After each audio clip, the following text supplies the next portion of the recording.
ఇప్పుడు ఈ week 9th week ఎవరెవరు నామినేషన్స్ లో ఉన్నారో ఇప్పుడు చూద్దాం. ఆల్రెడీ మండే లైవ్ జరుగుతుంది. నామినేషన్స్ చాలా మంది ఉన్నారు. ఈసారి 8 పీపుల్ ఉన్నారు.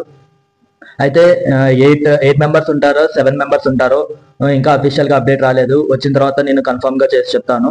అండ్ ఫస్ట్ అయితే ఇమాన్యువల్ ఈ వీక్ నామినేషన్స్ లో ఉన్నాడు అండ్ లేడు 50-50%. ఎందుకంటే నామినేషన్స్ అయ్యాడు బట్ మళ్ళీ సేవ్ చేశారు కెప్టెన్ తనని.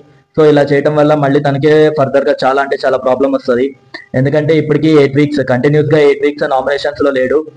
సో ఖచ్చితంగా ఓట్ బ్యాంక్ అయితే తనకి తగ్గుతుంది. అండ్ నా ఒపీనియన్ అయితే తను ఉండడమే బెటర్.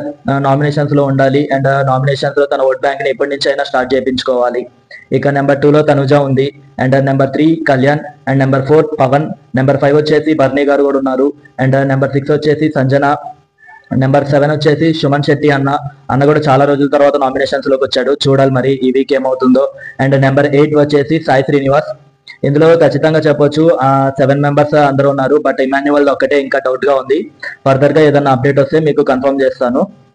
సో అండ్ ఈ వీడియోలోనే చెప్పేసుకోవచ్చు మనం ఈ వీక్ ఖచ్చితంగా ఎవరు ఎలిమినేట్ అయిపోతారు అని. అది సాయి శ్రీనివాస్. ఎందుకంటే తనే చాలా వీక్ గా ఉంటాడు ఓటింగ్స్ లో. బట్ తన దగ్గర నామినేషన్ అనే పవర్ ఉంది కాబట్టి తను సేవ్ అవ్వచ్చు ఈ వీక్. మేబీ ఛాన్స్ ఉంది.